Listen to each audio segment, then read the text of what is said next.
Mga kapuso, nagbaskog na bilang typhoon ang Bagyo Leon kag posible nga magabaskog pa sa mga masunod nga oras suno sa pag-asa.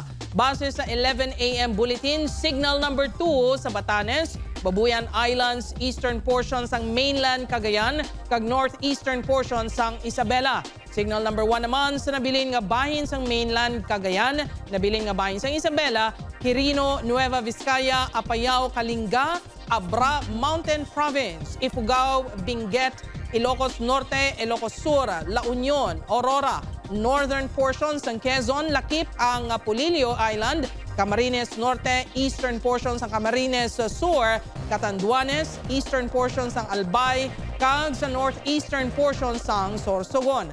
Sunod sa pag-asa, magapadulong ang Bagyo Leon sa Taiwan kung sa diin ini ang posible mga maga-landfall sa Huwebes. Apang kung maghulag pang nakatundan ang bagyo, may tsansa man ini nga magaigo sa isla sang Batanes.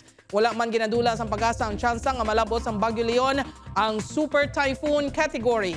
Sa datos ng Metro Weather, may tsansa sang ulan sa pila ka bahin sang Antique, Aklan, Negros Provinces kag Capiz. Mabaskog ang ulan sa pila ka lugar, gani manginhanda sa baha o kon landslide. Posible man ang ulan sa nabilin nga bahin sang pungsod.